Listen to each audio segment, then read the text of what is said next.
I'm Miranda Cosgrove, and this is Mission Unstoppable. Coming up, digging in the dirt never looked so fun.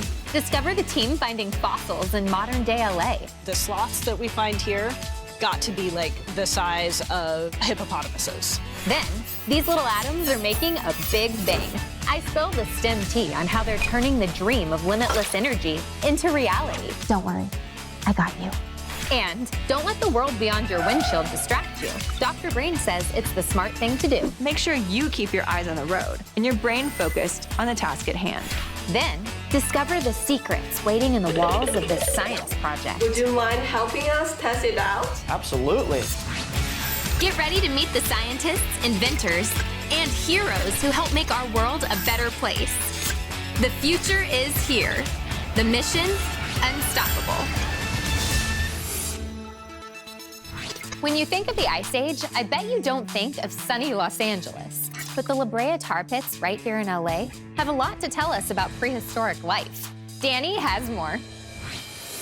You may think of LA as a huge modern city that didn't really have anything before tons of cars and Hollywood stars. But right in the heart of the city are around a dozen active tar pits that hold the secrets of LA's past 50,000 years. Welcome to the world-famous La Brea Tar Pits, a museum, a research lab, and the only Ice Age fossil site in the world that's being actively excavated in a city. And our guide is the site director and paleoecologist Dr. Emily Lindsey. Her mission is to find out how climate change, human activities, and the loss of big animals may impact our planet. And the La Brea Tar Pits may have trapped the answer. So what did LA look like 50,000 years ago? Please tell me there was less traffic than there is right now. There's a lot of traffic through this area, but no cars. The LA Basin had a huge variety of animals during the Ice Age. We had mammoths and mastodons, we had saber-toothed cats and direwolves, we had the American lion, jaguars, giant ground sloths, horses, bison, camels, all kinds of big animals. And we know that they were all, at some point, walking through this very spot where you and I are standing because we find their bones right here in this park. The sloths that we find here got to be like the size of hippopotamuses. What? Like they're just enormous. Scientists aren't exactly sure why certain animals like the giant ground sloth went extinct while other animals didn't. That's why this research is so important. We're standing on top of a big oil field right now. It's about 1,000 feet beneath our feet. LA has some earthquakes sometimes. Those earthquakes cause cracks to open up in the ground where some of that oil actually gets smushed up to the surface and spreads out and makes these little pools on the ground. And as those pools get bigger and bigger, they're able to trap animals that sometimes were as big as mammoths. So animals were just walking around during the last Ice Age, you know, doing their own thing, and then all of a sudden they get stuck in this little pit, which they don't even realize is a tar pit. Basically, that's right. Well, I'm ready to see some fossils. Can we go? Let's go. The fossils are dug out of pits like these, and then carefully separated from the tar to reveal the past. So what kind of fossils are we looking at now? This right here is the upper front leg of a ground sloth. What? That's huge. We've got the same bone down there from a saber-toothed cat. Got the same bone over here from a dire wolf. Then we also have a rib over here of a bison or a horse. That's really cool. So this must make you very excited. Absolutely. I mean, it's just, you don't usually get fossil deposits like this, where you have just an incredible wealth of fossils tightly packed together. The tar pits captured tons of live animals, and the tar helps to preserve their fossils in ways like no other. And today, scientists repair and study those fossils back at the fossil lab while visitors watch. Well, as exciting as the big saber-toothed cat skulls and other huge mammal fossils are, I think just as exciting are the small things that we can really only see well under magnification. You want to take a look? Of course I want to take a look. Let's see. Oh, wow. Microfossils like the rodent teeth and juniper seed I'm looking at now are super small, but they tell a big story about LA's past. A lot of the big animals that we find, the dire wolves and the mammoths, we find those species all over North America, sometimes even in South America, in many different types of ecosystems. So they don't tell us a lot about what it was like right here. but certain species of insects or plants or small mammals or birds or shells can tell us a lot about how cold or dry or hot or wet it was. We don't have juniper in the LA area today. It only lives at higher elevations in this part of California. And so we know that at the time that these fossils were falling into the tar pits, it must have been a little bit cooler here. That's amazing. Having this story, the past of Los Angeles, can really help us understand and predict and plan for what might be happening going into the future. That is extremely fascinating. This place is cool, so I'm gonna stick around. But I'll stay away from the tar. Our cameras may cut, but the science never stops rolling. Let's check my messages to see what Emily's been up to recently. Hey, Mission Unstoppable. Since I've been on this show, my team and I work to design augmented reality versions of Pleistocene mammals, which not only brings these Ice Age animals back to life, but lets us study how museum visitors are interacting with exhibits and retaining the information they learned. Another exciting thing is I'm heading to Peru to study fossils in a tar pit called Talara. I'm really excited to see what types of plants and animals we discover there, and what we can learn about climate changes happening today by studying how ecosystems in the past reacted to climate changes back then. Thank you again for having me on Mission Unstoppable, and remember, watch out for tar pits unless you want to be studied by a team like mine in 20,000 years. Goodbye.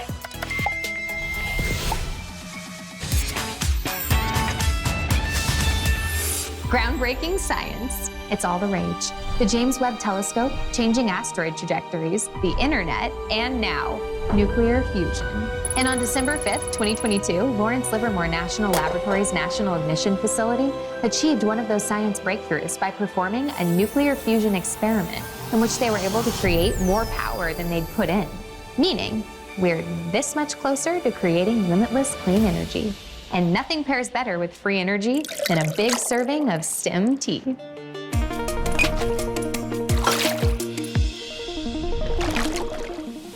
Now, some of you might be thinking, I totally understand nuclear fusion and fission, but I hope Miranda does a quick recap, just in case. Don't worry, I got you. Nuclear fusion is the process by which two light atomic nuclei combine to form a single heavier one while releasing massive amounts of energy. Have you ever thought how the sun, which is 93 million miles away, can still be so bright? I mean, the sun can literally burn us if we don't put on sunscreen. The reason the sun is so hot is because of nuclear fusion. In the core of the sun, hydrogen is being converted into helium, and that's called nuclear fusion. It takes 4 hydrogen atoms to fuse into each helium atom, and during that process, some of the mass is converted into energy, which keeps the sun hot.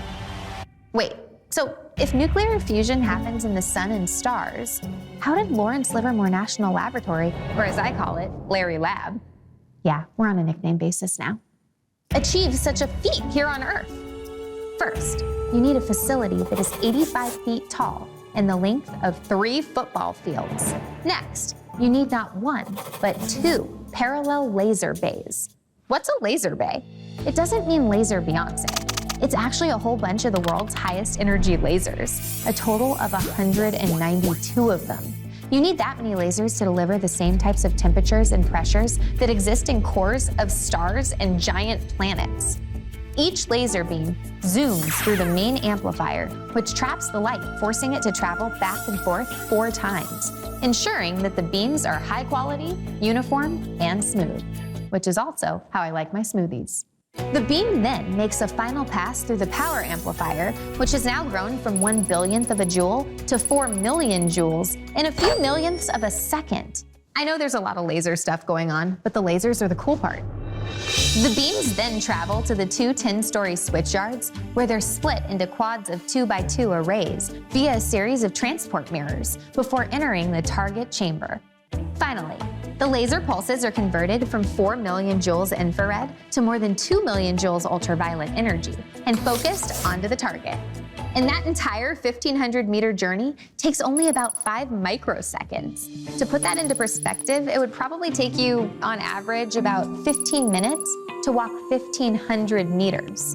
All that energy is focused into a tiny frozen pellet of hydrogen isotopes, deuterium and tritium. This pellet is contained in a gold cylinder called a holrum, which is about the size of a peppercorn. My friends at Larry Lab wouldn't let me borrow their holrum, so I have to show you this peppercorn instead. And now for the grand finale. In 20 billionths of a second, the beams hit the holrum, generating a bath of X-rays that causes the target to implode and ignite in a controlled and self-sustaining fusion reaction. And bam, Larry Lab has recreated the same process that powers stars here on Earth. So where do we go from here? The goal of all these lasers and isotopes and amplifiers is to achieve a fusion reaction where we get more energy out of it than we use to create it. Unlocking this kind of fusion would create an almost limitless supply of safe, carbon-free electricity, helping us fight climate change. It also doesn't produce the dangerous and long-lasting nuclear waste of current fission technology. Finally, it would let scientists examine new regimes of astrophysics as well as basic science. And it's neat to shoot a bunch of lasers at something. I'm glad all this is happening for a good cause, but it would still be cool to do it as a flex. If you're doing any science, lasers are always a good idea. Hey, give me a second. I just need to beat this level. Dr. Brain, blah, blah, blah, distracted dryers. Drivers, distracted drivers. Sending a text message, talking on a cell phone, checking your social media, or even having a snack. There are a lot of ways to get distracted while driving. But if the human brain is so smart, how come we can't do a few small tasks while working on a big one? The answer has to do with the limits of our brains. Hi, I'm Dr. Brain. Okay, so my real name is Crystal Dilworth, but I have a PhD in neuroscience, so it's just easier to call me Dr. Brain. So, I'm Dr. Brain! When we pay attention, we select a certain amount of information for our brains to process and then filter out everything else. This is usually what we mean by focusing, limiting our attention to one task. When we're driving, certain regions of the brain are active, like the motor cortex, which helps with the planning and control of movement, and the occipital cortex, which helps with depth perception and visual processing, helping us anticipate turns in the road and adjust to oncoming traffic. This usually works pretty well, until we hear a text message alert or see a billboard with our favorite actor on it. Then our attention shifts to these new signals, and the activity in the brain regions needed for driving is diminished as we focus on the new task or stimuli. We know it's possible for the human brain to perform more than one task at a time. I mean, you might actually be watching me right now while also texting or scrolling on your phone. If so, follow me. I mean, I can always use more engagement. Okay, wait. Now I'm getting distracted. But there's a limit to our brain's ability to do multiple tasks well. When we multitask, we increase our cognitive load, or the amount of work that our brains need to do. As a result, we take longer to complete each of our tasks, and we make more mistakes. This isn't a big deal while watching television on your couch, but it can be dangerous when you're driving along at 60 miles an hour. When we start multitasking, our brains must juggle multiple sources of information and organize goals for multiple tasks at a time. This signal interference makes it difficult for our brain to determine what information is relevant and assign it to the right task. So your overall processing speed slows down. The information your brain processes while putting on mascara isn't relevant to stopping at a stoplight, and scarfing down your double cheeseburger is a totally different job than looking out for pedestrians. If our brain is processing multiple tasks, our response time lengthens and it takes us longer to respond. This can be especially concerning when one of the tasks requires a quick response, like hitting the brakes because the car in front of us has stopped. So make sure you keep your eyes on the road and your brain focused on the task at hand. Actually, let's practice that right now. I put a lot of effort into making this show, so stop multitasking and focus on what's important. Me. Okay, bye. They say inside your house is the sound of science. I'm not sure exactly what that means either, so we sent Nabil to learn more. Okay, don't touch the sensors. Don't touch the sensors. Oh, hey. You're probably wondering why I'm dressed in all black and hovering above the floor. No, I'm not practicing for that other film where the message self-destructs in 30 seconds. I'm trying to bypass Dr. Hae-Young No's security sensors that she and her students have set up to test today. At Stanford University, civil engineering professor Dr. Hae-Young No and her team of students are developing tools that turn floors, walls, and even pieces of furniture into what Dr. No calls structures as sensors. Well, what does that mean, structures as sensors? When you have any physical activities, it creates small vibrations in the building. So we capture those vibrations induced in the structures to find various information about you. And we can also find out what kind of activities you're doing and even your health status by looking at how you're walking. Dr. No's team has created these sensors out of a sink, which captures the vibrations from hand washing to see how long someone actually lathers. And they've developed track sensors in Pittsburgh that can detect a damaged root based on vibration from the rails. But I've dropped in to see how their latest project, a vibration-based home security system, is going. Like any security system, this one relies on specialized sensors. This is the geophone. The name comes from the fact that it listens to the vibration that's coming through the ground. So it's geophone. It's often used to measure the earthquake vibration. So just how sensitive are these geophones? If we put it on the floor, about like a meter away from you, and you're sitting on a chair, it can detect your heartbeat. Now that is a sensitive sensor. 4 of these geophones have been placed by students Ewin, Adiola, and Amalie inside the kitchen for testing. Not only can the sensors tell where a person is walking, but they can ID who is walking as well. Everyone walks in a different way because your brain's wired in a different way, so everyone's gait pattern is unique. So I'm assuming that your system already has accounted for the 3 of you. Yes, we just recorded our footsteps in our own house, and anyone who is out of 3 of us will be detected as intruders. Would you mind helping us test it out? Absolutely. Sensors line the path from the hallway to the fridge. I can't find a way around them, so I step lightly and carefully, channeling my inner ninja. How'd I do? Well, we detected you every time you walked.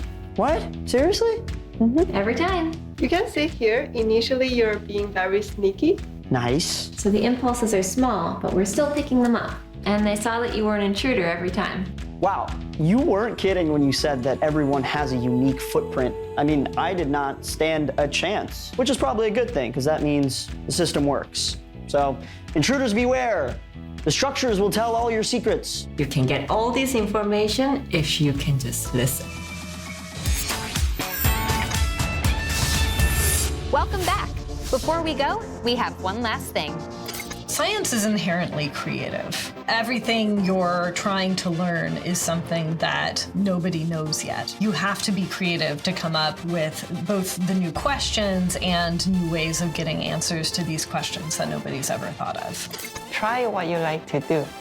And don't be afraid to try things that not many of your friends are interested in doing. That's it for Mission Unstoppable. We use a special algorithm that only shows this part of the show to geniuses.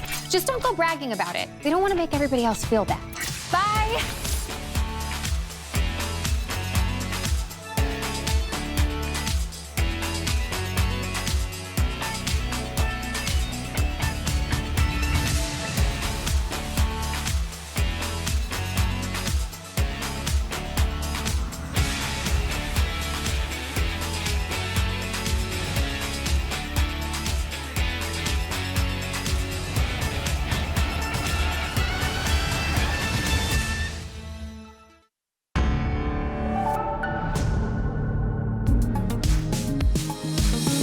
If you're watching this, you must have really liked the video.